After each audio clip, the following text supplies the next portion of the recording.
Yo, mga kasulit, sabayan nyo akong mabudol sa Orange app. Ano? Tara? So, eto na nga. May nakita akong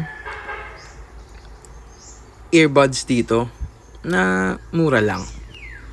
Hanapin ko lang saglit.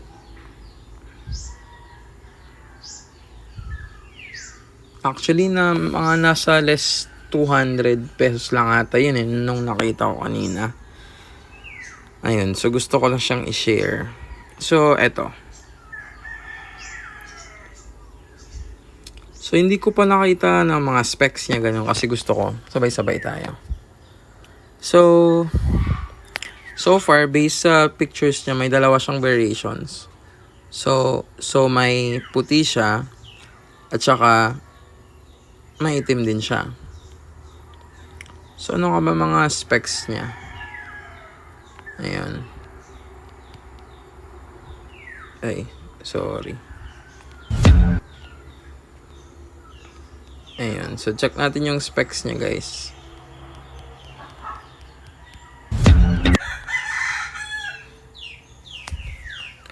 So far, presentation-wise, ayos siya.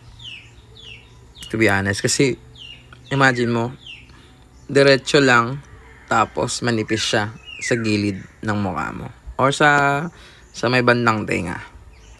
So, sabi niya dito, may noise reduction siya ng 27 decibels. Nako, mahirap yun i-explain. Tsaka, sabi niya, can be clean and reused, which is nice for hygiene purposes.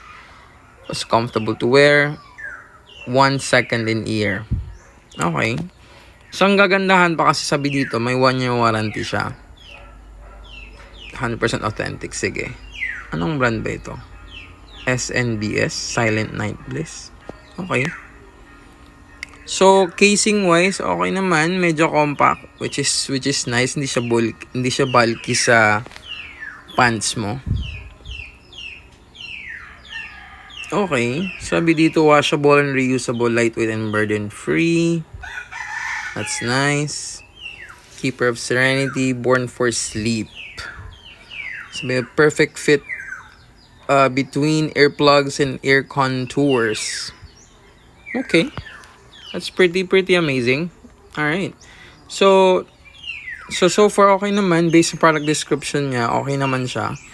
Pero check natin yung actual product review. So before dyan, so far may 6,000 sold siya.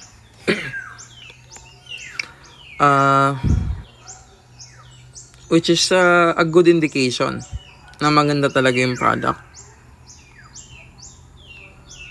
Tapos review wise, 4.8 product ratings with 9K reviews. That's a lot. Pero sa tingin nyo, sulit nga ba? Comment your verdict.